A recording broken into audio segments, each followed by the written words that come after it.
Hello learners, welcome to this session. We will discuss 2 marks question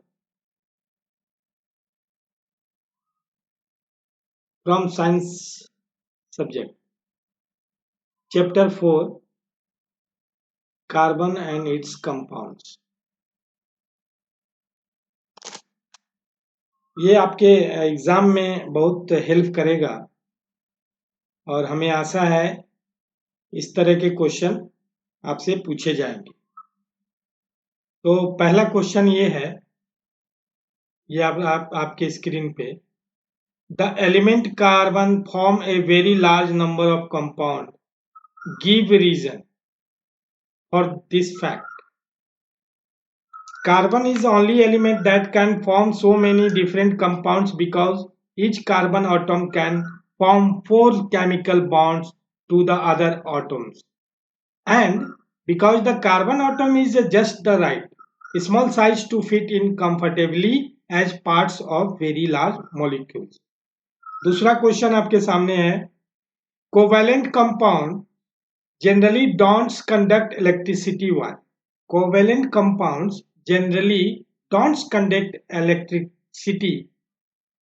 And why? Because a covalent bond is formed between non-metal atoms which combine together by sharing electrons. Covalent compounds have no free electrons and no ions, so they do not conduct electricity.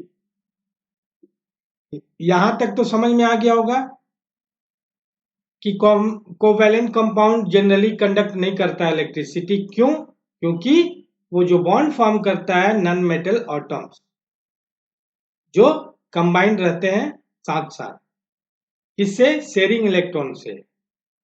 और covalent compounds में free electrons और ions नहीं रहते हैं। ठीक है, तीसरा question देखिए, third question, state 2 characteristics features of carbon which when put together give rise to a large number of carbon compound. पहला जो इसका स्टेटमेंट है तो यहां लिख देंगे, the size of carbon atom is very small. Carbon के एटम के साइज जो हैं बहुत स्मॉल होते हैं। जैसे एटॉमिक रेडियस क्या होगा? 77 pm। सही है। अब दूसरा स्टेटमेंट क्या है? द स्ट्रेंथ ऑफ सीसी यानी carbon bond is quite high. वो क्या होता है? 355 किलो जूल पर molecule. Therefore, any number of carbon atoms can be linked by covalent bonds. This self-linking property is called catenation. ये दो स्टेटमेंट है जो आपके क्वेश्चन को सेटिस्फाइड करता है कि भाई when we put together this carbon give rise to a large number of carbon compound. ठीक है। चौथा question, what is catenation? Catenation, it is a phenomenon of an atoms to form a strong covalent bond. क्या form करता है? Strong covalent bond करता है with the atoms itself, अपने atom के साथ करता है। Carbon shares the properties of catenation to maximum extent, बहुत ज्यादा एक्सटेंड कर सकता है, because it is small in size and can form P pi minus P pi, sorry P pi bond P pi, multiple bonds to itself. क्या करता है? Multiple bonds इनके पास रहता है। तो the following condition are necessary for catenation, ये भी कभी कभी क्वेश्चन पूछ देगा। तो पहला क्या होगा? The valency of element is greater than और इक्वल टू 2। द सेकेंड क्या होगा? Element should have an ability to bond with itself, element के पास अपनी एबिलिटी होनी चाहिए अपने आप में बॉन्ड करने के, जुड़ने का।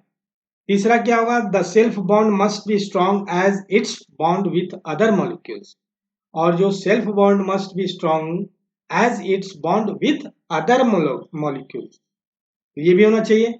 और दूसरा चौथा, kinetic inertness of catenate compound towards other molecules, ये भी होना जरूरी है। काइनेटिक इंटरनेस होनी चाहिए। Carbon possesses all above properties and form a wide range of compounds with self। ये important question है, इसे जरूर देखिएगा एग्जाम जाने के पहले। पांचवा question, what do you mean by tetravalency of carbon? Tetravalency of carbon क्या है भाई? The carbon atom has 4 electrons in valency shell, so it will complete its octet by sharing its 4 valence electrons with other atoms. Carbon forms 4 covalent bonds by sharing valence electron. This is called as tetravalency of carbon. ये अब next question पे देखते हैं। Define structural isomerism. Define structural isomerism, draw the structures of 2 isomers of butane. यहाँ पे लिखा है isomers और compounds having the same molecular formula. Isomers में क्या होता है? कंपाउंड के सेम मॉलिक्यूलर फॉर्मूला होंगे, लेकिन उनके स्ट्रक्चर क्या होंगे? डिफरेंट होंगे। आइसोमर्स में क्या होगा? कंपाउंड्स के पास सेम मॉलिक्यूलर फॉर्मूला होगा, लेकिन उनको उनके स्ट्रक्चर में डिफरेंस होगा। जैसे मान लीजिए the 2 isomers of butane, it's chemical formula is 6C4H10। इसके बॉन्डेशन देखें, यहां पे ये दिया हुआ है, ये कैसे बॉन्ड स्ट्रक्चरल फॉर्मूला पहला और दूसरा देखिए। यहां तक तो समझ में आ रहा है? तो यहां पे कहता है since branching is not possible, isomers are not possible for the first 3 member of alkane series। ये भी एक पॉइंट है। ये इस तरह से हम लोग, ये 6 क्वेश्चन आपके पास हैं और आप, हमें लगता है इस 6 क्वेश्चन को प्रिपरेशन कीजिएगा, आपके एग्जाम के लिए बहुत ही उपयोगी है। और इस सेशन में बस इतना ही, फिर नेक्स्ट सेशन में मिलते हैं 1 by 1। ऐसे ही इंपॉर्टेंट क्वेश्चन लेके आते रहेंगे आपके एग्जाम तक। सभी डियर लर्नर्स को फिर से नमस्कार और अपने प्रिपरेशन में ध्यान दीजिए। God bless you and thank you for today.